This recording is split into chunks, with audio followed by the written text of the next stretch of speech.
12 cara ekstrim emak-emak nabung di saat harga BBM dan sembako naik. Sebelum lanjut, tolong klik subscribe dan like ya Bu. Dan kalau video ini manfaat, bantu share ke teman-teman yang lain ya. Nah, sekarang kita lanjut. Ketemu lagi nih Bu. Sehat dan gembira terus semua ya. Ibu-ibu semuanya, apa kabar dompet hari ini? Masih bernapas? Atau sudah koma gara-gara harga BBM sama sembako? Yang hobi banget naik gunung tapi lupa jalan turun. Rasanya baru kemarin kita tarik napas lega. Sekarang harga minyak goreng sama beras sudah bikin kita pengen nangis di pojokan dapur sambil pelukan sama panci. Menurut salah satu artikel ekonomi keluarga tahun 2026, kondisi sekarang memang menuntut kita para ibu buat jadi menteri keuangan yang lebih galak dari biasanya, supaya dapur tetap ngebul dan tabungan gak jadi fosil. Makanya, video ini penting banget buat ibu tonton sampai habis.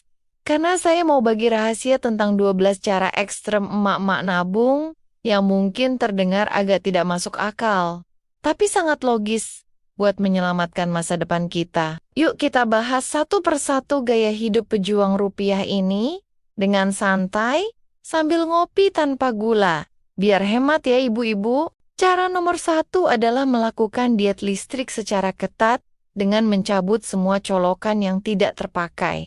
Bahkan kalau perlu lampu, teras dimatikan tepat saat ayam berkokok pertama kali. Kadang kita tidak sadar ya Bu, kalau lampu kamar mandi yang nyala seharian itu, ibarat kita buang-buang uang koin ke sumur setiap detiknya. Jadi kalau ada anak atau suami yang lupa matikan lampu, langsung saja kasih tatapan maut ala detektif, biar mereka tahu kalau 1 watt itu sangat berharga buat beli garam dapur. Memang kedengarannya pelit, tapi kalau tagihan listrik turun 50.000 saja, itu sudah bisa buat beli telur setengah kilo buat sarapan anak-anak.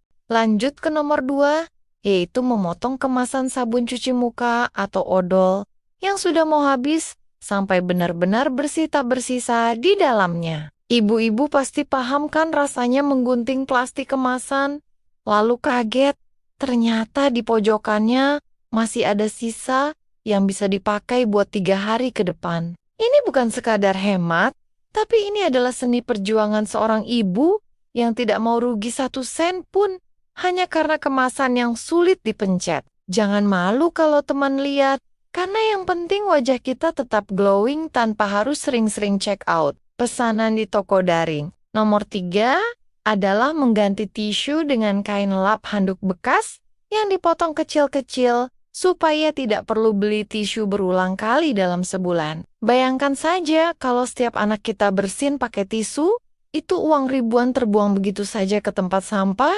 padahal bisa kita ganti dengan kain yang tinggal cuci jemur pakai lagi. Memang butuh tenaga ekstra buat mencuci. Tapi kepuasan saat melihat anggaran tisu berubah jadi 0 rupiah itu rasanya lebih nikmat daripada menang arisan tingkat RT. Ibu-ibu harus mulai membiasakan keluarga untuk tidak manja dengan barang sekali pakai yang harganya makin tidak ramah kantong ini. Cara nomor 4 ini agak ekstrem, yaitu mandi dengan air dingin setiap pagi supaya badan segar dan tagihan pemanas air atau gas tidak membengkak ke langit. Kalau memang tidak kuat ya cukup pakai air seember saja.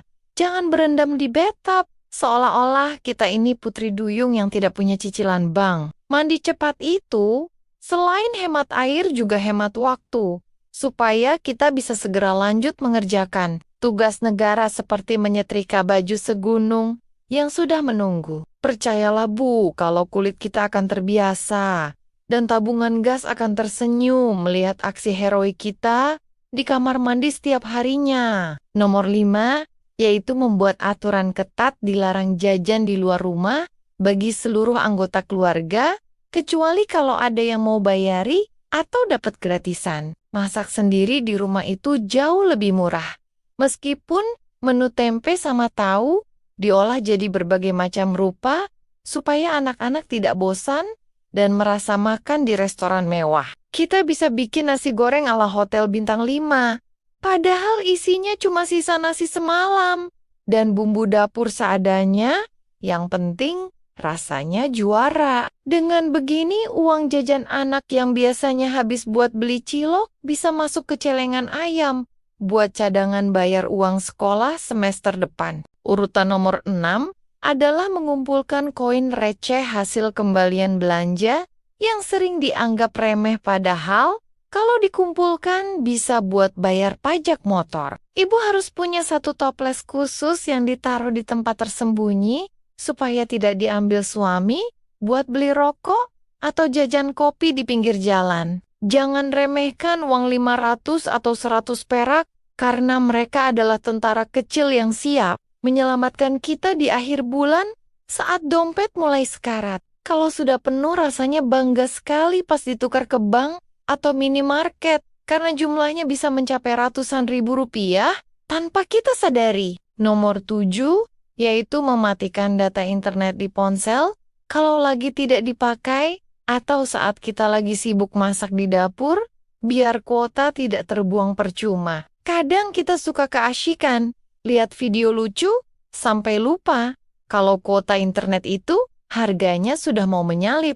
Harga beras 1 karung. Kalau di rumah ada wifi ya pakai saja sampai puas. Tapi kalau pakai kuota pribadi harus benar-benar diatur jam tayangnya supaya tidak boros. Ibu-ibu harus cerdas membagi waktu antara bersosialisasi di grup WhatsApp dengan menjaga kestabilan ekonomi keluarga yang sedang diuji ini. Lanjut nomor 8 adalah berhenti mengikuti akun-akun jualan di media sosial supaya mata kita tidak gatal ingin beli barang yang sebenarnya tidak perlu. Godaan diskon itu lebih berat daripada godaan mantan ya Bu. Apalagi kalau ada tulisan, beli 1 gratis 1. Padahal kita tidak butuh barangnya. Hapus saja aplikasi belanja kalau perlu. Daripada kita cuma scrolling, terus tiba-tiba jari menekan tombol bayar. Padahal uangnya mau dipakai buat beli susu anak. Fokus saja pada apa yang ada di lemari. Dan sadari kalau baju yang kita punya sekarang sebenarnya masih sangat layak untuk dipakai 5 tahun lagi. Nomor 9 adalah melakukan servis kendaraan sendiri atau cari bengkel langganan yang paling murah tanpa harus ke bengkel resmi yang biayanya selangit. Kalau cuma ganti oli atau bersihkan busi, mungkin suami bisa diajak kerja sama daripada uangnya habis buat bayar jasa mekanik yang mahal. Ibu-ibu harus pintar merayu suami supaya mau jadi mekanik dadakan demi menghemat pengeluaran transportasi bulanan yang makin mencekik. Dengan merawat kendaraan dengan baik, kita juga jadi lebih irit. BBM karena mesin jadi lebih enteng dan tidak boros saat dipakai belanja ke pasar. Cara nomor 10 yaitu memanfaatkan promo belanja paling maksimal dengan membandingkan harga dari satu toko ke toko lain sampai kaki terasa gempor. Kalau toko sebelah lebih murah 500 perak, ya kita harus ke sana. Karena 500 itu kalau dikali 10, barang sudah jadi 5.000 rupiah yang lumayan buat beli tempe. Jangan malas membaca katalog promo di pagi hari sambil minum teh, karena disitulah harta karun tersembunyi bagi para emak-emak pemburu diskon. Kita harus jadi pejuang harga terendah demi menjaga martabat dompet keluarga agar tetap tebal dan tidak kempes sebelum waktunya. Nomor 11 adalah membawa botol minum sendiri kemanapun kita pergi, supaya tidak perlu beli air mineral kemasan di jalan yang harganya mahal. Bayangkan kalau sekali jalan kita beli botol air seharga 5.000 rupiah, padahal di rumah kita bisa ambil air galon yang jauh lebih hemat. Membawa botol minum juga membuat kita terlihat lebih sehat dan peduli lingkungan.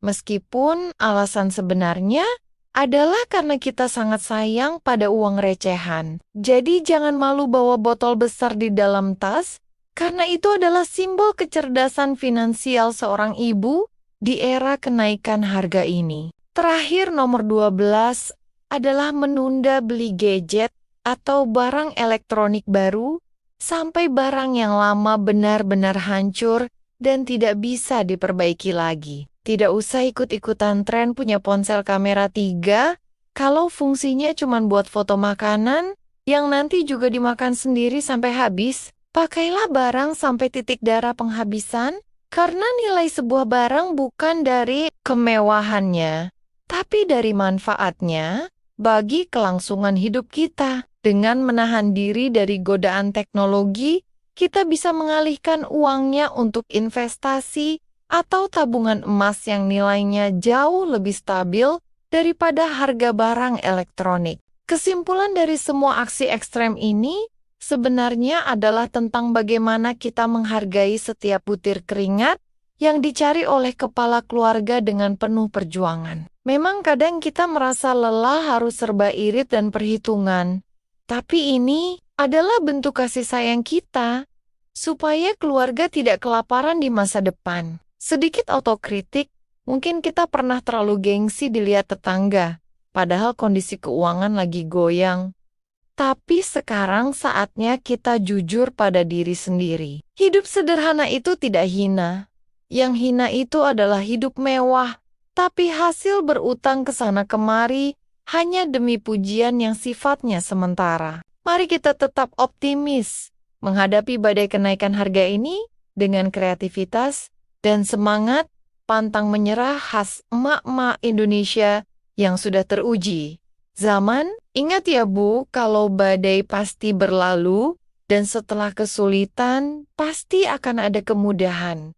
Asalkan kita tetap sabar dan pintar mengelola apa yang kita punya. Semoga tips ekstrem ini bisa memberi semangat baru buat ibu semua supaya tetap bisa tersenyum lebar meskipun harga sembako lagi hobi naik turun. Kalau ibu punya cara lain yang lebih gila dan unik buat nabung, silakan tulis di kolom komentar ya, supaya kita bisa saling menginspirasi satu sama lain. So, terima kasih banget buat semua yang sudah menonton video ini. Sampai jumpa di obrolan serta cerita yang lebih menarik di video berikutnya. Salam semangat buat ibu-ibu hebat!